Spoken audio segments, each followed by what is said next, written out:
로마서 4장 17절 25절 말씀 가지고 의에 이르게 하는 믿음의 특성, 이런 제목으로 함께 은혜를 나누겠습니다. 범죄함으로 인해서 하나님을 떠나 하나님을 알지 못하고 죄 가운데 태어나 죄 가운데 살아가다가 하나님과의 관계가 단절되어 도저히 회복되지 못하고 영원한 멸망에 처할 수밖에 없는 그런 사람들이 어떻게 이제 하나님과의 관계가 회복이 되고 영원한 하나님의 나라 또 하나님의 다스림을 받는 백성으로 살다가 하나님 앞에 설 수 있을까? 가장 중요한 것이 바로 의입니다. 의가 있어야 하나님과 관계가 회복이 되고 하나님의 나라에 설 수가 있게 되죠. 하지만 어떤 종교, 인간의 노력과 행위로도 이 하나님의 의에 이룰 수가 없습니다. 하나님의 의에 이룰 수 있는 사람은 아무도 없습니다. 하나님께서 의에 이룰 수 있는 유일하신 길을 제시하셨습니다. 인류의 모든 죄를 용서하시기 위해서 보내신 하나님의 아들 그 예수 그리스도께서 십자가에서 죽으시고 또 그 피 흘려주심으로 인해서 이루어 놓으신 구속의 은혜를 믿음으로 의롭다함을 얻게 되는 것입니다. 죄와 허물을 덮어주시고 의롭다고 인정해 주시는 이 은혜로 값없이 의를 얻게 하는 이 믿음이란 과연 어떤 것일까요? 우리 무조건 믿습니다. 무조건 믿어가지고 의에 이룰 수는 없습니다. 믿음이 무엇인지를 분명히 알아야 돼요. 알아야만 예수께서 약속하신 예수님을 통해서 약속하신 하나님의 의에 이룰 수 있습니다. 믿음이란 무엇인가? 믿음에는 세 가지 요소가 있습니다. 그 첫째는 믿어야 할 대상에 대한 지식과 깨달음이에요. 지식이 없는 믿음은 그건 믿음이 아니에요. 무엇을 믿느냐 하는 건데 하나님과 예수 그리스도가 누구신가 알아야 되고요. 두 번째는 지적으로 우리가 인지하고 깨달은 바를 마음으로 동의하는 것이에요. 그게 믿음이에요. 머리만 믿어갖고 되는 게 아니라 마음으로 깨달아서 동의하고 받아들이는 거예요. 세 번째 믿음의 요소는 내 전부를 던져 내가 깨닫고 동의한 바를 실천하는 의지적 결단, 여기까지예요. 이 세 개를 다 포함할 때 우리는 그것을 믿음이다 라고 말하는 거예요. 그래서 부모와 자녀와의 관계, 믿음의 관계죠. 자녀는 부모를 절대 의심하지 않아요. 절대적인 신뢰를 갖고 있습니다. 부모가 나의 부모다라는 걸 인식하고 마음으로 동의하죠. 그렇기 때문에 부모가 무슨 말을 하든지 자녀는 그 부모의 말을 듣고 그대로 따라줍니다. 믿음이라고 하는 것은 이렇게 눈에 보이지 않는 추상적인 것이 아니라 실제적인 것이고 현실적인 것이에요. 가령 집에서 불이 났어요. 근데 아이가 2층에서 울고 있습니다. 사람들이 급하니까 밑에서 뛰어내리라고 빨리 거기서 내리라고 소리를 칩니다. 그런데 그 아이는 두려워서 뛰어내리지를 못해요. 그때 마침 아빠가 달려옵니다. 소식을 듣고 아빠가 달려와서 두 팔을 벌리고 얘야 아빠가 왔어. 내가 너를 받아줄 테니까 뛰어내려라. 그때 그 아이는 의심하지 않고 뛰어내립니다. 아빠이기 때문에. 이것이 바로 믿음이에요. 아빠에 대한 인식, 마음으로 동의하고 자기의 몸을 던지는 의지적 결단, 이게 바로 믿음이죠. 그러니까 이런 믿음을 가지고 있으면 서로에 대해서 아주 절대적인 신뢰를 갖게 되는 것이죠. 엄마가 주방에서 칼을 들고 왔다 갔다 합니다. 그런데 그 옆에 있는 아이가 절대 두려워하지 않습니다. 아이는. 왜? 그 엄마가 칼을 가지고 자기를 해야 할 일이 전혀 없다는 거죠. 절대적인 신뢰와 믿음을 갖기 때문에 두려워하거나 염려하지 않아요. 그러니까 믿음이라고 하는 것은 바로 이런 것이죠. 그래서 이 로마서 말씀은 사람이 율법의 행위, 율법을 어떻게 지켜서 의에 이룰 수 있다고 하지 않고요. 오직 믿음으로 말미암아 의에 이룰 수 있다. 이신칭의, 여기에 대해서 끊임없이 말씀하고 있습니다. 대표적인 예가 믿음의 조상인 아브라함이죠. 이 아브라함도 행함이 아니라 믿음으로 의롭다함을 얻게 되었다라고 말씀해 주고 있죠. 그래서 오늘 본문 말씀은 아브라함이 의로 여김을 받은 믿음, 즉 의에 이르는 믿음이란 어떤 것인가, 이것을 잘 말씀해 주고 있습니다. 의에 이르는 의롭게 되어지는 믿음의 특성은 무엇인가? 그 첫째는 하나님이 어떤 분이신가를 잘 알고 믿는 것입니다. 하나님을 알고 믿어야 의에 이룰 수 있어요. 17절 말씀이죠. 기록된 바 내가 너를 많은 민족의 조상으로 세웠다 하신 것 같으니 그가 믿은 바 하나님은 죽은 자를 살리시며 없는 것을 있는 것으로 부르시는 이시니라 라고 고백하고 있죠. 그러니까 아브라함은 하나님께로부터 약속의 말씀을 받았습니다. 그는 75세에 부름을 받았으나 아직 아들이 없었죠. 그 아들이 없는 아브라함에게 내가 너로 큰 민족을 이룰 것이야. 너의 이름이 창대하게 될 것이고 너와 너의 후손을 통해서 모든 족속이 복을 받게 될 것이다. 복의 근원으로 삼겠다고 약속의 말씀을 주셨습니다. 아브라함은 이 말씀에 대한 아직 자식은 없어요. 하지만 주님의 말씀을 믿었어요. 믿고 그렇게 될 것이라고 확신하고 있었습니다. 그래서 우르 땅을, 고향 땅을 떠날 수 있었죠. 주님의 말씀을 따라서 결단하고 나아갈 수 있었던 것입니다. 근데 이 아브라함이 이렇게 결단하고 행동할 수 있었다고 하는 것은 아브라함이 하나님을 알았다는 것입니다. 그러니까 이 하나님의 말씀을 믿었다는 것은 하나님이 그 말씀하신 바를 이루시는 분이다. 하나님을 믿은 거죠. 이 하나님께 대한 분명한 믿음을 가지고 있었다는 거죠. 그러니까 아브라함의 믿음은 하나님께 대한 지식이 있어요. 깨달음이 있어요. 그래서 그 하나님의 말씀을 믿을 수 있었다는 거죠. 자, 그러면 하나님께서 아브라함이 믿는 하나님은 어떤 하나님인가? 이런 것을 잘 말씀해 주고 있죠. 아브라함이 고백한 하나님, 아브라함이 믿은 하나님은 어떤 하나님이었느냐? 첫째는 죽은 자를 살리시는 하나님이다. 이렇게 믿었다는 거예요. 아브라함은 부활의 하나님을 믿었다는 거죠. 죽은 자도 살려내실 수 있는 분이다. 아브라함의 나이가 100세가 되고 사라의 나이가 90세가 되었을 때 하나님께서 비로소 아들을 주셨거든요. 그러니까 75세에 부름받아 25년 동안 아들이 없었습니다. 계속 시간이 흘러가면서 자신들은 생물학적으로는 도저히 아이를 낳을 수 없는 그런 상태가 되고 말았죠. 육체로 보면 죽은 것 같은 상태였어요. 그때에도 하나님께서 그 아들을 주셔서 내 자손이 바다의 모래와 같이 하늘의 별과 같이 많아질 것이다. 그것을 끝까지 믿었다는 것입니다. 그러니까 100세에 아이를 낳을 수 없는 나이에 자기의 자손이 하늘의 별과 같이 많아질 것이라는 걸 믿었다는 것은 죽은 자를 살려내시는, 내가 비록 육체는 죽었어도 하나님은 이 죽은 것과 같은 나를 통해서 아들을 주신다는 거죠. 이걸 믿었다는 거예요. 하나님은 하실 수 있다 하는 것을 아주 확실하게 믿었다는 건데 로마서 4장 19절로 이어지죠.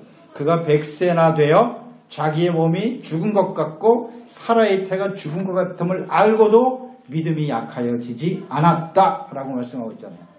그러니까 아브라함은 죽은 자를 살리시는 하나님을 알고 믿었기 때문에 100세의 몸이 죽은 것 같은 상태에서도 끝까지 믿을 수 있었다. 그 결과 하나님께서는 100세의 아들 이삭을 선물로 주셨죠. 그러니까 그 믿음이 이삭을 낳게 한 거예요. 믿음으로 낳은 아들이에요. 그래서 이삭은. 그렇기 때문에 아브라함과 이삭 이후에 모든 사람들은 믿음으로 말미암아 이렇게 의롭다함을 얻게 되는 거죠. 그러니까 그 하나님의 어떤 분이신가를 알고 믿어야 한다. 또 그 이후에 아브라함을 얻은 이후에 아브라함이 12세가 되었을 때 모리아 산으로 가서 그 아들을 제물로 드려라. 주님이 말씀하셨죠. 그때 아브라함은 또 순종해요. 순종해서 이삭을 제단에 바치는데요. 어떻게 그럴 수 있었느냐? 믿음이 있었기 때문에 그랬다는 거예요. 어떤 믿음? 내가 이 아들을 죽여도 하나님은 살리신다. 사실 쉽지 않은 믿음이죠. 히브리서 11장 19절에 보면 그가 하나님이 능히 이삭을 죽은 자 가운데서 다시 살리실 줄로 생각한지라 비유컨대 그를 죽은 자 가운데서 도로 받은 것이니라. 죽은 자를 살리시는 하나님을 굳게 믿었다.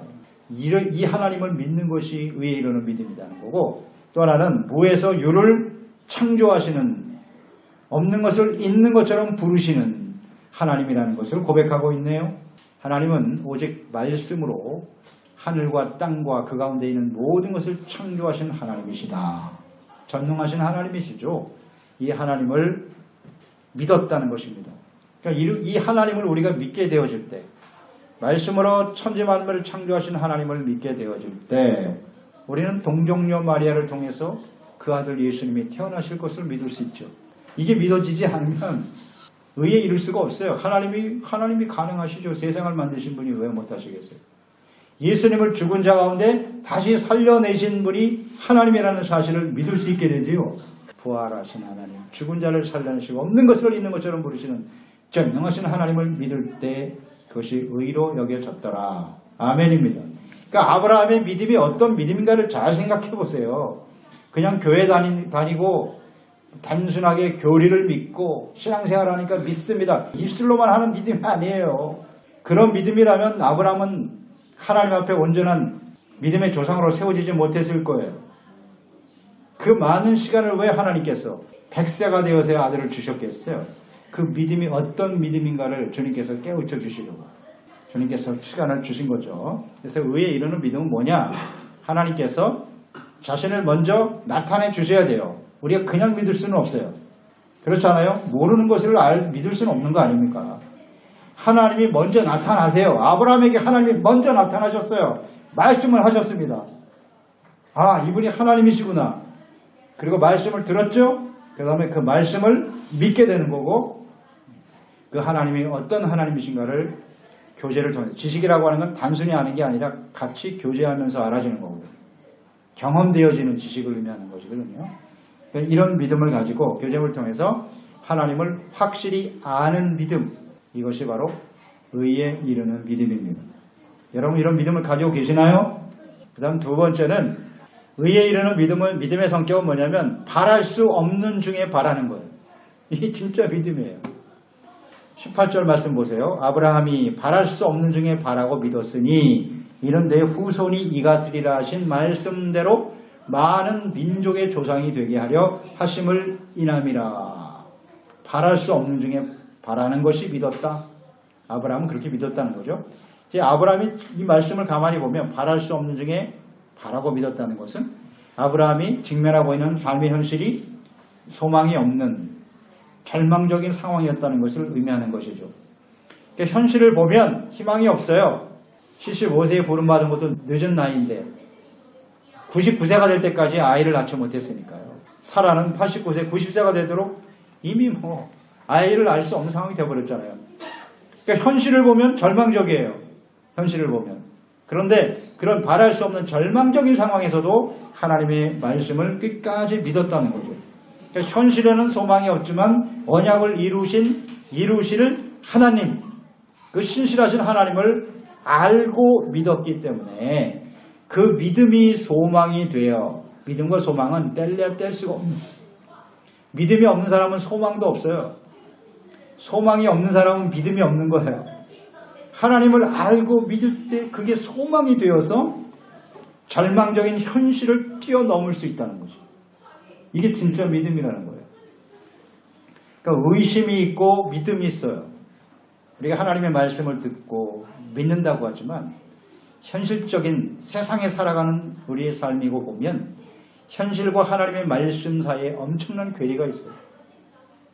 하나님의 말씀대로 되는 것 같지가 않아요.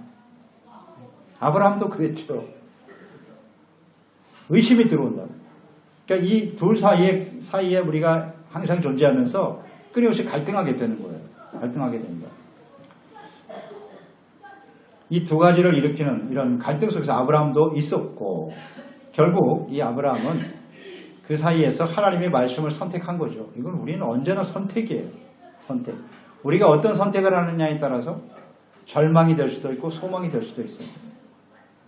하나님과 하나님의 말씀을 선택하면 우리에겐 소망이 있어요. 그러나 눈에 보이는 현실만 계속 선택하고 나가면 절망일 수밖에 없죠. 그러니까 소망이라고 하는 것은 철저하게 믿음에 근거해야 된다. 그 믿음은 뭐냐? 하나님께 대한 믿음. 자기 자신을 믿는 사람이 대부분이죠. 자신의 능력을 믿고 내가 모든 것을 할 수 있다고 생각하는 사람. 불신자죠. 하나님이 없는 사람들이죠. 그러나 자신이 그렇게 대단한 존재가 아니라는 사실을 우리가 극복할 수 없는 시련과 어려움을 당하면서 쉽게 깨닫게 되지요.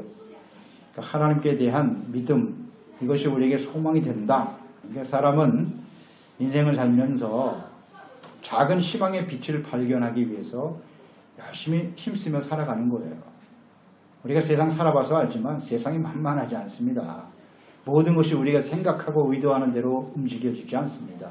그런 어려움 속에서도 어떻게 하면 희망의 빛을 찾을까? 이것 때문에 끊임없이 노력하는 거 아니에요? 그 희망의 빛이 닫혀버리면 우리 인생은 이제 어둠에 떨어지는 거죠. 절망 속에서 끝나고 마는 것인데요. 우리 그리스도인들은 뭐냐면 이런 절망 중인, 현실적으로 볼 때는 아무것도 할 수 없는 절망적인 상황 속에서도 하나님으로 인해서, 하나님을 알고 믿음으로 인해서 소망의 빛을 붙들고 나아가는 사람, 이 절망을 뛰어넘고 극복할 수 있는 사람들이 바로 우리 믿음의 사람들인 것이죠. 하나님께서 아브라함이 바랄 수 없는 절망적인 나이인 100세에 그때에도 소망을 버리지 않고 믿었기 때문에 하나님이 그것을 보시고 아들 이삭을 허락해 주신 것입니다. 그리고 또 이삭이 12살 되었을 때 하나님은 이삭을 하나님께 모리아 산에 번제로 드려라. 이게 사실 있을 수 없는 이야기죠. 이 주님의 말씀 앞에 아브라함은 뭐 엄마하고나 불평하지 않습니다. 질문도 안 해요. 예, 알겠습니다. 그 다음날 아침 즉시 일어나서 아들을 데리고 번제할 나무와 불을 가지고 모리아 산으로 올라가잖아요. 하나님께서 그럼 왜 말도 안 되는 자식을 주기도 어렵게 주셨는데 그 주시는 아들을 왜 번제로 드리라고 하는 것이지? 그것은 창세기 22장 1절에 잘 나와 있어요. 그 일 후에 하나님이 아브라함을 시험하시려고 뿌로발이 목적이에요. 시험하시려고 그를 부르시되 아브라함아 하시니 그가 가로되 내가 여기 있나이다. 뿌로발 하시기 위해서 뭘 시험하시려고 하실까요? 하나님께서요. 믿음이죠. 아브라함이 가지고 있는 믿음이 어떤 믿음이냐. 그가 아까 어떤 믿음을 가지고 있었다고요? 죽은 자도 살려내시는 하나님. 없는 것을 있는 것처럼 부르시는 하나님을 믿었다는 거 아닙니까? 그래서 자기가 죽은 것 같은 100세의 나이까지도 끝까지 믿음으로 아들을 주셨는데 너 그 믿음이 지금까지도 있니? 그래서 그 아들을 제단에 바쳐봐. 그러면 내가 다시 살려줄게. 쉽지 않죠. 그런데 그때까지도 아브라함은 믿었다는 거 아니에요. 그러니까 이 믿음이라고 하는 속성 자체는 변하지 않는 거예요. 10년이 지나도 100년이 지나도 변하지 않는 것이 믿음이에요. 왜냐하면 그 믿음이 하나님을 믿는 것이기 때문에 변치 않는 하나님을 믿고 그 하나님이 하신 약속의 말씀은 반드시 이루어진다는 거죠. 영원하신 하나님의 말씀, 변하지 않는 하나님의 말씀을 믿기 때문에 아브라함은 그 나이에도 변하지 않고 예 알겠습니다 하나님. 야 이게 진짜 믿음이에요. 그러니까 하나님께서 그 아브라함의 믿음을 보시고 그게 바로 의롭다함을 얻게 하셨다는 거예요. 그게 진짜 의라는 겁니다. 하나님의 말씀 그는 이미 경험했어요. 100세에 나올 수 없는 나이에 아들을 주셨거든요. 이미. 그러니까 그 주신 하나님을 알았어요. 아 진짜 하나님은 죽은 자도 살리시는구나. 그러니까 칼을 들 수 있었던 거고 그때 하나님이 수덕! 그래 내가 너의 믿음을 확인했어. 이제야 내가 나를 경외하는 줄 알았다. 언약을 다시 하나님께서 약속을 내려주시지 않습니까? 그 믿음이 의에 이르는 것이다. 그래서 우리는 잘 생각합니다. 그래서 믿음이라고 하는 건 이렇게 죽은 자도 살리시는 없는 것을 있게 하시는 하나님을 믿고 결단하는 의지까지 포함이 되는 거란 말이에요. 이 아브라함이 말씀을 듣고 알기는 알았으나 행동으로 옮기지 않았다면 그건 의에 이를 수 없다는 것을 또 생각하게 되는 거고요. 의에 이르는 믿음이라는 것은 뭐냐? 이처럼 아브라함처럼 아무리 소망이 없는 캄캄한 절망과 위기 속에서도 하나님과 그분의 말씀을 굳게 믿는 소망을 가지고 믿음으로 순종하는 것, 이것이 의에 이르는 믿음이다. 정리가 되었습니까? 그 다음 세 번째 이 믿음이라고 하는 것은 의에 이르는 믿음은 추호도 의심하지 않는 믿음이에요. 이 세 가지 요소를 잘 묵상해 보세요. 그냥 뭐 단순히 믿는다고 해서 다 의에 이르는 게 아니라는 거예요. 추호도 의심하지 않는다. 19절로 22절 말씀이죠. 자, 그가 100세가 되었다. 자기 몸에 죽은 것 같과 사라의 태가 죽은 것 같음을 알고도 믿음이 약해지지 않았다 그랬어요. 믿음이 없어 하나님의 약속을 의심하지 않았다. 믿음의 경고에 이르러서 하나님께 영광을 돌리며 약속하신 그것을 또한 능히 이루실 줄을 확신하였으니 그러므로 이것을 저에게 의로 여기셨느니라. 그러므로 결론이잖아. 이렇게 믿을 때 그 결론이 그 믿음을 보고 의로 여기셨다는 겁니다. 보세요 여러분. 이 의에 이르는 믿음이 쉽습니까? 어렵습니까? 쉬운 여정이 아니에요. 우리가 예수 믿고 믿음으로 의롭다함을 얻었다. 이거 굉장히 쉬운 것 같죠? 그렇지 않습니다. 이건 정말 철저한 하나님의 은혜, 주님이 우리 나타나셔서 성령으로 감동하시고 깨닫게 해주시지 않으면 이 의에 이르는 믿음을 가질 수 없어요. 사실은. 사람들이 믿음 하는데요. 그 믿음이 뭐예요 도대체? 믿음의 실체가 뭡니까? 그 특성 자체가 뭐예요? 뭘 믿는 거예요 도대체? 우리 예수 믿는 사람은 하나님을 믿는 건데요. 다시 한번 강조드리지만 하나님을 모르는 상태에서는 믿을 수가 없어요. 믿을 수가 없습니다. 근데 우리가 하나님 모르잖아요. 태어날 때부터 하나님 아는 사람이 어디 있어요? 하나님이 우리에게 하나님의 말씀을 들어 깨닫게 하셔야 돼요. 그냥 단순한 성경이 아니라 이 말씀이 하나님의 말씀으로 우리 가운데 들려지고 깨달아지고 그래야 믿을 수 있어요. 하나님 먼저 하셔야 됩니다. 그러면 확실하게 믿어지고 깨달아지는 거죠. 이것을 위해서 우리는 끊임없이 기도하고 간구하는 거고요. 우리가 이걸 깨달아졌고 그 하나님을 믿는다고 하는 것은요. 정말 추워도 의심하지 않아요. 추워도 의심하지 않아요. 이런 믿음을 가지고 주님을 섬기게 된다는 거죠. 아브라함이 그랬어요. 여기 의심하지 않는다 그랬는데 의심하지 않는다고 하는 그 히브리 원어의 의미는 뭐냐면 포기하지 않는다는 의미가 들어있고요. 그 다음에 전혀 흔들리지 않는다는 거예요. 이게 의심하지 않는다는 말의 뜻인데 믿음과 의심 이것은 우리가 그리스도인들의 마음속에 항상 존재한다 그랬어요. 믿는다고 하지만 의심이 있다고요. 그래서 이것이 서로 상관관계가 있어서 우리가 의심이 커지면 믿음이 작아지고요. 믿음이 커지면 의심이 사라지는 거예요. 이런 관계를 갖고 있어요. 그러니까 우리가 믿음이 커지려면 하나님께 대한 깨달음, 말씀에 대한 깨달음이 있어야 되겠죠. 그러니까 믿음은 어디서부터 오는 거냐면 하나님의 말씀을 듣는 거예요. 믿음은 들음에서 나며 들음은 하나님의 말씀, 그리스도의 말씀을 들음으로써 믿음이 생기는 거죠. 듣고 깨달아야 돼요. 그러니까 말씀을 가까이 하지 않는 사람은 믿음이 없는 거예요. 우리가 예수 믿고 구원받아서 이건 하나님이 낳으시는 거라고 그랬어요. 자녀가 된다는 것은 그 부모로부터 태어나는 것처럼 우리가 하나님의 자녀가 되어 믿는다고 하는 것은 하나님이 우리를 낳으시는 거예요. 그러면 이제 어린아이죠. 그 어린아이 상태에서 계속 성장해 가야 되는 거잖아요. 그러니까 우리의 믿음도 하나님 안에 태어나서 그 믿음이 끊임없이 자라는 거예요. 믿음이 성숙해 가는 거죠. 그러니까 이 믿음이 성숙되어지는 과정은 뭐냐? 하나님의 말씀을 듣는 거죠. 우리 아이들이 그냥 자라나요? 교육을 받아야죠. 교육을 받지 않으면 절대 자랄 수 없는 것처럼 믿음도 하나님을 알고 하나님의 말씀에 대한 끊임없는 가르침과 배움을 가지고 성장해 가는 거죠. 그렇게 되면 추워도 의심하지 않는 수준으로 오르게 되는 거예요. 아주 확신을 갖게 되는 거죠. 그래서 이 의심이라고 하는 것은 우리 마음속에 끊임없이 존재하는데 내가 아직 잘 모른다는 거, 의심한다는 것은 내가 잘 모른다는 겁니다. 사람들과의 관계 속에서도 내가 저 사람을 이렇게 몇 번 만나서 아는 사람은 믿는다고는 하지만 의심은 있죠. 저 사람이 어떤 사람인지 확실히 모르죠. 그러나 함께 살아보고 함께 오랫동안 생활해보면서 체득되어지는 그러면 굉장히 신뢰가 생기죠. 이 사람은 내가 믿을 수 있어. 추워도 의심하지 않죠. 그러니까 이게 하나님에 대해서 말씀에 대해서 자꾸 의심을 한다는 것은 하나님과의 교제가 없다는 거예요. 이건 아주 분명하죠. 그래서 의에 이르는 믿음은 절대 의심하지 않는다. 그리고 이 의심이라고 하는 것은요. 이거 우린 정말 명심해야 돼요. 그 결과가 매우 심각하다는 겁니다. 존 버년이 쓴 철로 역정 있죠. 여러분 다 읽어보셨죠. 철로 역정은 성경과 같이 옆에 놓고 수시로 읽으시면 우리 신앙에 엄청난 도움이 됩니다. 철로 역정에 보면 천국을 향해 가는 순례자인 크리스찬과 소망이죠.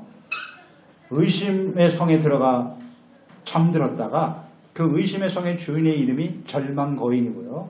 그 부인의 이름은 자포자기.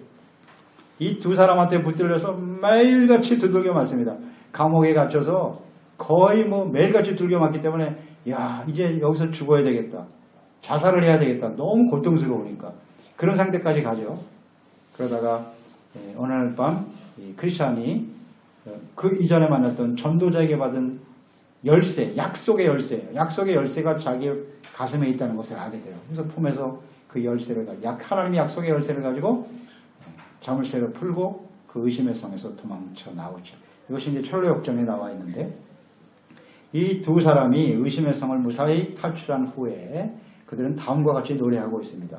우리가 가던 길에서 벗어나니 그곳은 금단의 땅이었네. 뒤에 오는 자들은 그리로 넘어가 절망의 거인과 거인의 포로가 되지 않도록 조심할지니 그의 성은 의심의 성이요 그의 이름은 절망이라네. 의심의 성에 빠지면 절망에 떨어지게 되고 결국은 멸망으로 끝나게 된다는 거예요. 의심이 굉장히 심각한 결과를 가지고 있다. 오늘 이 아브라함은 절망적인 상황일 수밖에 없지만 의심할 수밖에 없는 상황이 수없이 벌어졌지만 그는 끝까지 의심 없이 하나님의 약속의 말씀을 믿었다는 것입니다. 이 마음속에 의심을 정리하지 못한 사람은 오늘날도 교회를 다 떠나요. 내가 이해가 안 된다는 거예요. 내가 믿을 수 없다는 거죠. 과연 하나님의 말씀대로 믿는다고 해서 우리가 이 세상에서 올바른 삶을 살 수 있을까? 말씀대로 살아가는 것은 정말 어리석어 보이지 않습니까? 세상이 어떤 세상인데 실패할 것 같지 않습니까? 이게 자꾸 의심이 들어오는 거예요. 하나님에 대한 신뢰가 떨어지니까 교회를 떠나게 되고 더 이상 하나님의 말씀을 가까이 하지 않죠. 오직 믿는 것은 자신의 능력, 나에게 보이는 예상 가능한 이런 것만 믿고 사는 거예요. 하나님과 상관없이. 더 이상 그 사람은 믿음의 사람이 아니죠. 그러나 그 의심의 결과는 굉장히 참담합니다. 얼마 지나지 않아서 절망의 벽에 부딪히게 되겠죠. 우리가 하나님의 사람이기 때문에 하나님이 택한 사람이기 때문에 때로는 그런 절망의 벽에 부딪혀서 고통과 시련 가운데 진정한 소망이 무엇이며 우리가 믿어야 할 것이 무엇인가를 깨우쳐 주시겠죠. 그것도 하나님의 은혜입니다. 의심의 결과는 심각하다는 걸 잘 생각해야 합니다.